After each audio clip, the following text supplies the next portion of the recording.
السلام الله عليكم ورحمة الله تعالى وبركاته. أصحابنا نقول سبحان لنا سو دبادة كنا سو دبادة جنال كينا فرحي فلسن وفشيال هو هرنا على جوجينا واتكم هتسنتهين لجوجينا ما أنت وحنا إذن وذا برنامج كسابسن عبيتان كاجو أو يراده وحيابها ديع كان مسحنوناد إيكو سبب كران هدي عاد إسكو أركتو أستامهن وحاير بيعبستاده هو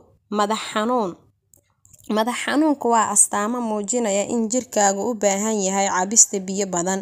Cabista biyaha waxay maskaxda ka dhigtaa mid degan sababtoo ah qulqulka dhiigga maskaxda ayaa si wanaagsan u shaqeynaya.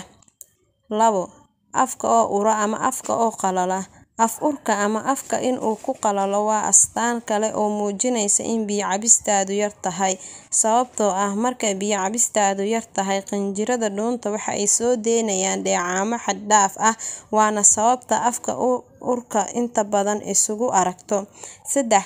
Saxarada adkaata. Haddii ay calooshaadu fadhiso waxba isku daalinayn sharoobooyin ama wadaawooyin caloosha jilciya sababtoo ah biyo cabistaada marka ay yaraato waxa adkaanaya saxaradaada sidaa darteed cab biyo badan si calooshaadu u noqoto mid jilcan. 4.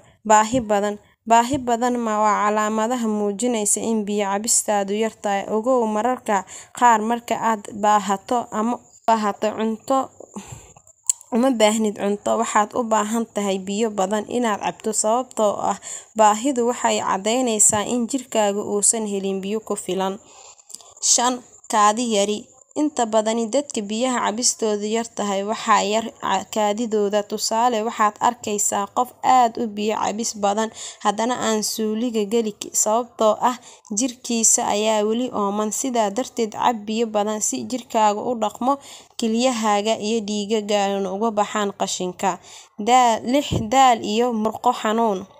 Markasta daal ku qabto ama murqaha ku xanuunaan uma baahnid kaniini xanuun baabi'iye ah waxaa u baahan tahay cabista biyo badan sababtoo ah marka xididada dhiigu aysan helin biyo ku filan waxaa jirka u bilaabanaya cabasho oo ah daal in qofku dareemo. Si loogu jawaabo cabashada waa in qofka cabo biyo badan. 7. Maqaarka oo qalalan. Ma aragtay si kasta oo aad u soo qabaysato ama aad u marsato kareemooyin jirka haddana in jirkaagu uusan u nuurin badnayn sidii aad filaysay. Waxba ha ku daalin kareemooyin kaliya badi cabista biyaha.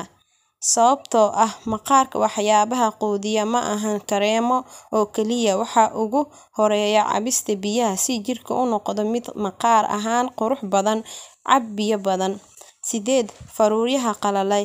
Biyaha cabida la'aanta waxay xitaa saameysaa faruuryaha ama bishimaha qofka sababtoo ah dadka aan aadka u cabin biyaha waxa qolofa ka kacaya bishimahooda waxay mar walba nabaro ugu soo baxaan afka bishimaha iyo carabka. Sidaa darteed cab biyo badan si bishimahaagu u noqdaan kuwo soo jiidasho leh.